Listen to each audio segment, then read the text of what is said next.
Nakakainis, nandito na naman tong mga to. Nasabi ko sa sarili ko pagka-uwi ko galing school. Ako nga pala si Seni, nakitira ako dito sa Bulacan. Nadatnan ko na nag-iinuman na naman sila tatay, kasama yung dalawa niyang kaibigan na si Mang Tony at Mang Robert. At nataon pa, naninong ko si Mang Robert. Agad ako nagmano sa kanila pero alam ko, pansin ko at ramdam ko ang kakaibang titig sa akin ng dalawang kaibigan na yan ni tatay nun pa man. Nagagawa nila yan tuwing hindi nakatingin sa kanila si tatay. Pero bahala na, mamatay sila sa kakatingin sa akin. Hinahayaan ko na lang sila dahil hanggang tingin lamang sila. Si mama naman ay nasa kwarto. Nakita ko siyang may tinatahi. Hay nako, makapasok na nga lang sa kwarto nila mama. Mga pare, iihilang ako. Paalam ni tatay sa kanyang dalawang kaibigan. Okay pare, sagot naman ng dalawa at nang nakatayo ay nagtungo na nga sa CR si tatay at siya namang bulungan ng dalawa. Paring Tony, ang ganda talaga ni Seni no? Sumasaya ako pag nakikita siya. Agad na bulong ni Robert kay Tony. Oo nga pare, kaso alam mo naman, mahal ko yung misis at mga anak ko kaya hanggang ganun na lamang. Ganun din naman ako pre, pero hindi ko mabigilan na hindi tumingin sa kanya. Sobrang ganda niya. Nakita mo nung tinatalay niya yung buhok niya? Bagay na bagay. Kahit inaanak ko yan, hindi ko mapigilan. Nung bata pa yan talaga, hindi ko naman pansin eh. Pero ngayon para nang nag-iba pare. Walang keme sa katawan. Uy pare, sobra ka ha. Tandaan mo, inaanak mo pa rin yan pare. Ikaw naman pare, alam mo namang hanggang ganun lang ako. Muling sagot ni Robert habang tahimik at nakangiting kwentuhan nila ni Tony. Ngunit lingid sa kaalaman ni Tony, may masama na palang plano si Robert.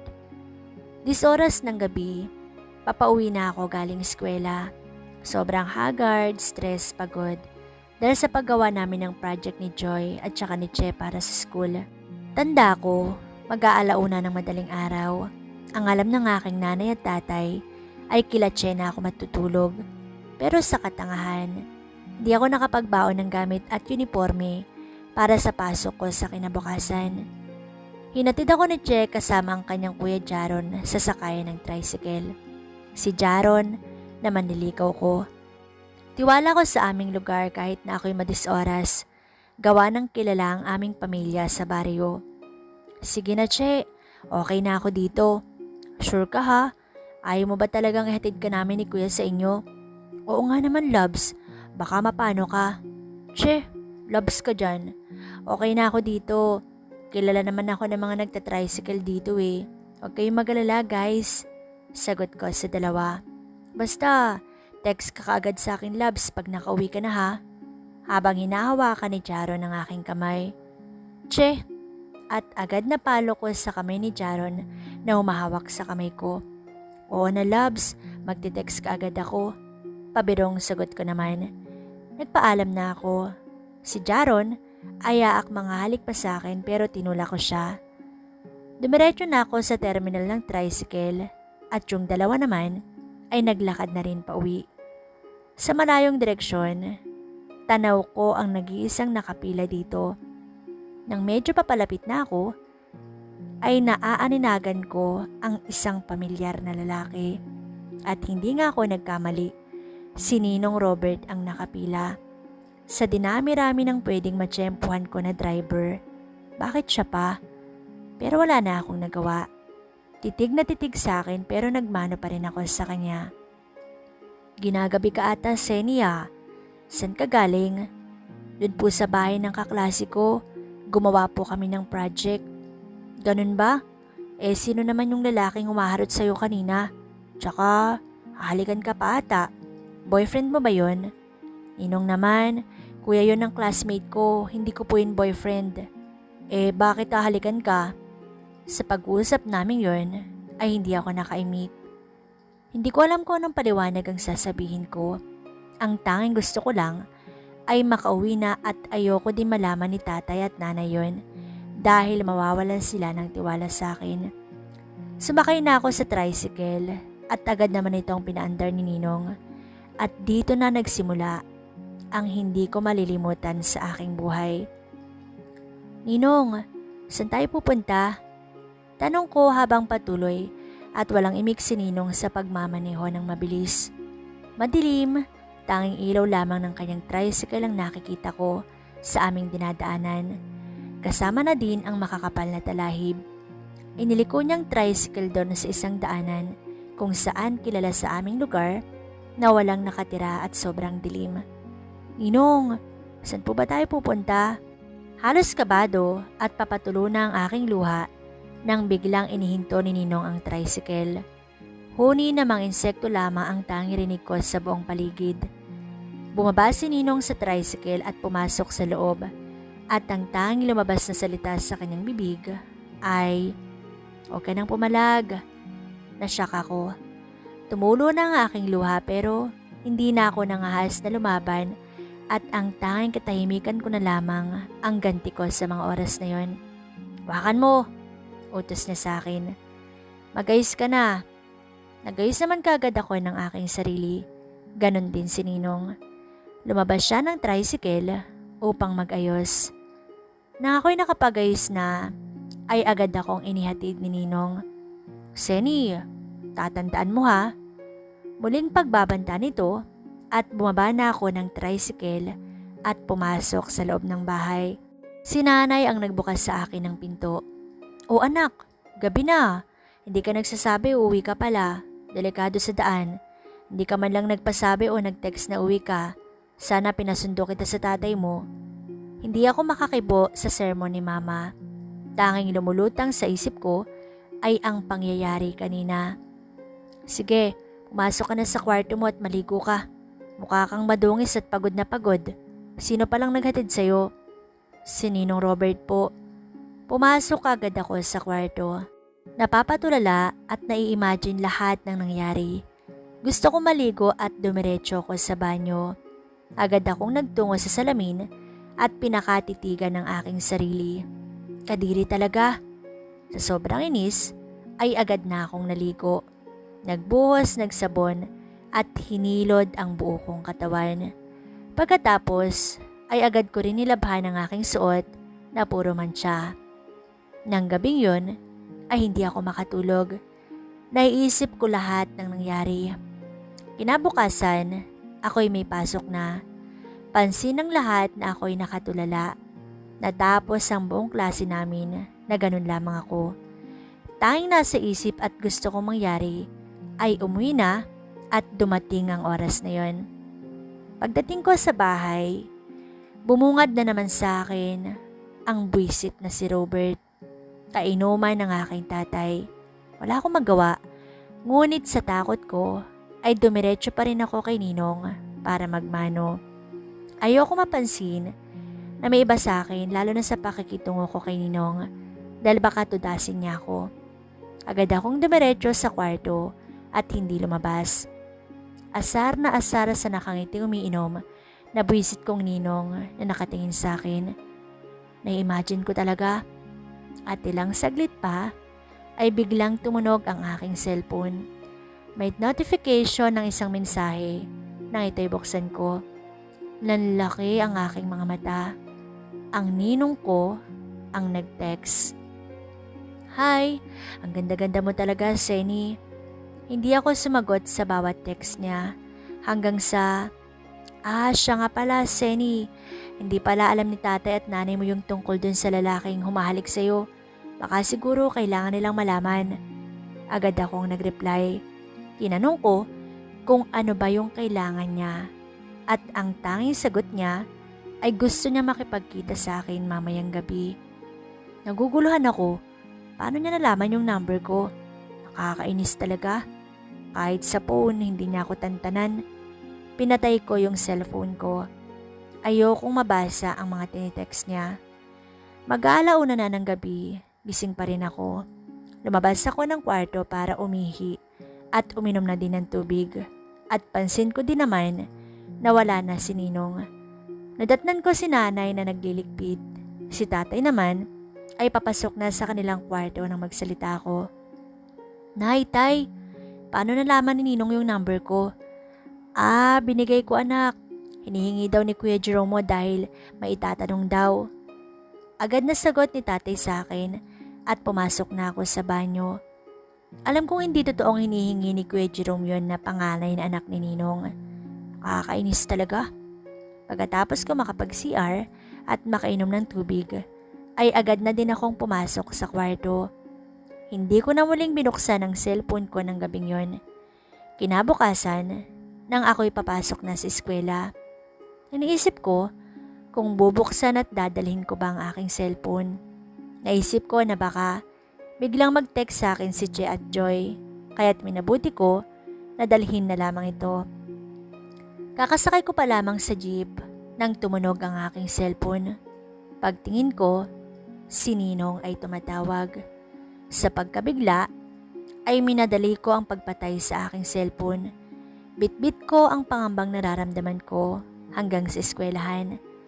Sa mga nangyari, ay hindi na ako makapag-aral ng maayos. Araw at gabing minamadali ko ang pag-uwi dahil sa takot kong maabutan na naman ako ni Ninong na mag-isa sa daan. Ngunit dinadatnan ko naman siya pag-uwi sa aming bahay. Pero isang araw, sakto, maaga kaming pinauwi. 4:00 pa lang nang pauwi na kami dahil nagkaroon ng emergency ang uling subject teacher ko. Naglalakad ako papuntang sakay ng jeep kasama sina Joy at Che. Nang biglang may humawak sa braso ko. Nanlaki ang aking mata. Gulat at takot na naramdaman ko nang bumungad sa akin ang nakahawak na si Ninong. Pananahimik na naman ang naging panlaban ko. Seni, halika na, sabay ka na sa akin. Ihatid na kita sa inyo. Gusto ko magsalita sa dalawa kong kasama na tulungan nila ako. Ngunit ayaw talagang lumabas ng mga salitang yun sa aking bibig. Naramdaman ko na lamang na hinihila na ako ni Ninong papasok sa kanyang tricycle. Bye, Seni. Bukas na lang. Mag-ingat ka. Paalam ng dalawa kong kaibigan at tanging matamlay na paalam lang ang ekspresyon ko. Binaybay namin ang daan at habang bumabiyahe ay unti-unti kong natutunugan ang lugar kung saan ako dadalhin. Nagsasalita ako ng gusto ko nang umuwi, ngunit wala siyang imig sa bawat sinasabi ko. Idinaan niya sa isang lugar na parang disyerto sa buhangin at walang masyadong nakatira. Ito ang isang daan papunta sa bahay nila Ninong. Palakas ng palakas ang kabog ng aking dibdib hanggang sa makarating kami sa bahay. Sumisipol-sipol pa siya habang papalapit sa akin. Tara na, Seni. Pasok ka sa bahay. Sambit niya at hinawakan niya muli sa braso para makapasok sa bahay. Pagdating ko sa loob, pansin ko na wala si Ninang Telma na asawa ni Ninong at dalawa nitong anak na si Kuya Jerome at Kuya Fernan at bigla siyang nagsalita. Huwag kang mag-alala. Umuwi yung ninang at dalawang kuya mo sa Mindoro. Doon sila magpapasko at saka magbabagong taon. Kaya solo natin tong bahay. Nang marinig ko yun, ay lalo na akong kinabahan. Huwag kang mag-alala.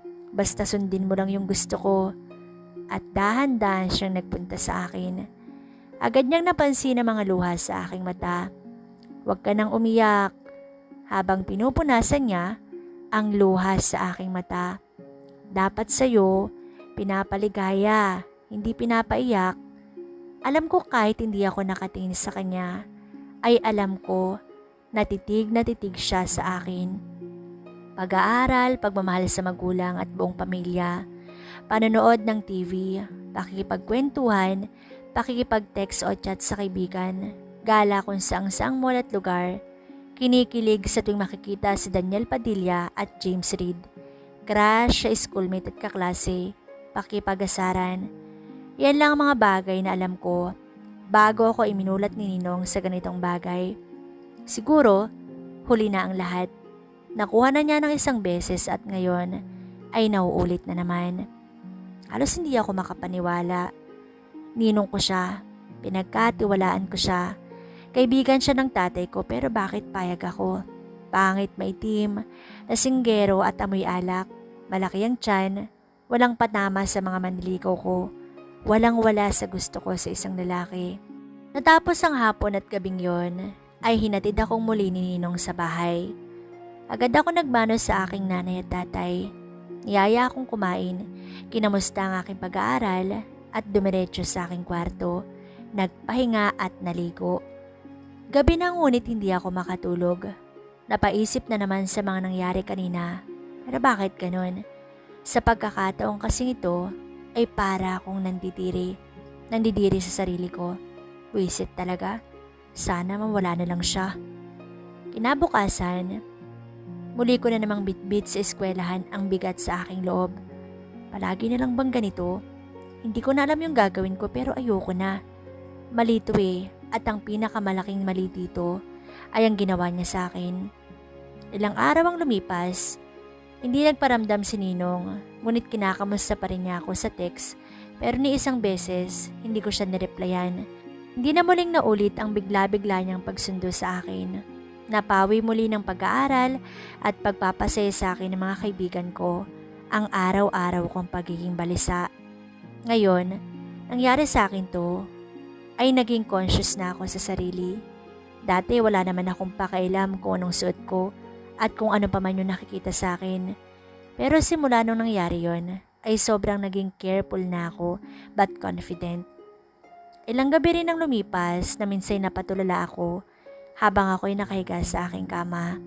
Di ko alam, pero bigla na lang sumasagi sa isip ko ang nangyari. Namimiss ko ba? Hindi maaari. Hindi pwede. Hindi ako ganong babae. Pero bakit ganito? Bakit pa kasi ako namulat sa ganitong klase ng bagay sa buhay na sobrang aga? December 25, araw ng Pasko. Napakasayang araw. Nagsidatingan ang ilan kong inaanak, pinsan, tito at tita. Paglabas mo ay kita ang iilang pamilya, mga batang nakaporma at naglalakad, mga tambay at nagiinuman sa daan. Hindi ko na malayan ng oras, 3:00 na pala ng hapon.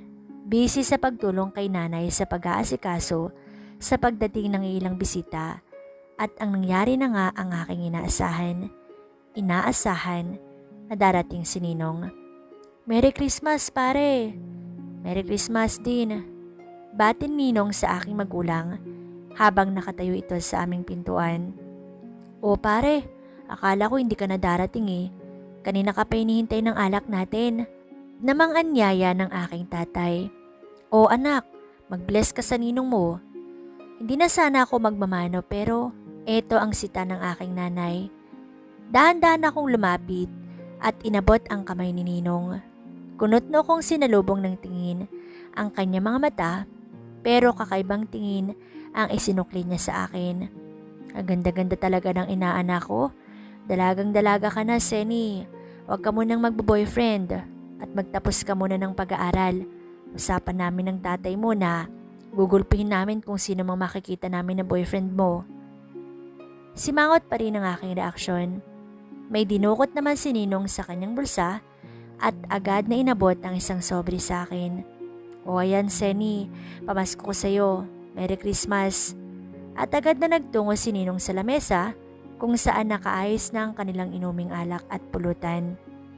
Kahit alam kong sinusulyapan ako, ay hindi ko na lamang inintindi at pinagpatuloy ko pa rin ang pagtulong kay nanay. Lumipas ang oras at unti-unti nang nagsisiuwian ng mga bisita. Tanging si tatay at Ninong na lamang ang naiwan. Agad na akong pumasok sa kwarto. Na-curious ako kung magkano ba ang binigay sa akin Ninong. At pagbukas ko nito ay bumungad sa akin ng taglilibong pera na umabot sa 10,000. Hindi ko expected ang halaga at nilagay ko na ito sa aking pitaka. Ilang oras mo riyang lumipas ng paglilibang sa Facebook ay naisipan kong maligo. 9:30 na ng gabi, paglabas ko sa pinto ng aking kwarto ay nandun pa rin si Ninong at tatay. Si tatay mukhang lasing na, ngunit si Ninong ay nakatingin lamang sa akin. Hindi ko na ito pinansin at agad na dumiretso sa banyo. Pagkatapos ko ay patay mali siya kung nagmadali pabalik sa aking kwarto at agad kong inilak ang pintuan. 2:00 na ng madaling araw. Nalimpungatan ako sa isang mahinang katok na nagmumula sa pintuan ng aking kwarto. Pinakiramdaman ko itong mabuti at nang maulit pa ng ilang beses ang katok, ay bumangon ako at dahan-dahang naglakad patungo sa pintuan. Pagbukas ko ng pinto, ay agad kong nakita si Ninong Robert. Nasindak ako sa aking narinig at hindi ko magawang sumigaw pa at tumingi ng saklolo. Halong inig ang pakiramdam ko at malamig na pawis ang bumalot sa aking katawan. 4:00 na ng madaling araw nang natapos kami. Sobrang pagod ay agad na rin akong nakatulog. Isang araw ang lumipas ay naulit ang pangyayari. Nagkakapalitan kami ng text message ni Ninong at niyayaya niya ako na madalas na pumunta sa kanila. Halos araw-araw akong pumupunta sa kanyang bahay. At may isang hapon na hindi ko malilimutan, bisperas ng bagong taon. 1:00 ng kasinungalingang nagpaalam ako na pupunta sa bahay ng aking kaklase. Ngunit agad namang nagtungo sa bahay ni Ninong. Pag-uwi ko sa bahay ay hindi maganda ang aking pakiramdam. Napansin pa ni Nanay ang pagkasimangot ko, ngunit napalitan naman ito ng saya nang sumapit ang oras ng bagong taon. Lumipas muli ang mga araw ay patuloy pa rin kami ni Ninong sa ganoong gawain. Napansin ni Nanay ang madalas kong pagsuka, paghilo at pamumutla. Pina-check up niya ako at dito napag-alaman na nagdadalang tao ko. Gulat na gulat ang aking mga magulang at wala na akong nagawa kundi aminin ang lahat-lahat na sa takot ko na rin sa aking tatay. Sinugod ni tatay si Ninong at pinagugugulpi ito sa kanyang harap ng asawa at anak. Nang araw din na yon, ay humingi rin ng tulong ang aking nanay sa malapit na police station sa aming lugar. Agad na rumisponde ang mga mamang pulis at dinakip si Ninong. Ilang hearing din ang nagdaan. Inilaban niya na ginusto ko raw ang mga ginagawa namin at kami nagmamahalan. Isinalaysay ko rin ang mga unang pangyayari kung bakit humantong kami sa ganoon. Naparusahan si Ninong ng panghabang buhay na pagkakabilanggo. Nabalitaan ko rin na madalas siyang ginugulpi sa loob ng kanyang kulungan dahil marami daw grupo doon na galit sa ganong klaseng tao. Lumipas ang araw, buwan, isinilang ko ang isang babae. Pumayag ang aking magulang na lagaan namin ng sanggol na wala namang kasalanan sa mga nangyari. Ngayon ay malaki na siya at masaya kami namumuhay sa isang malayong lugar na malayo sa mundo ng tismisan tungkol sa aking nakaraan.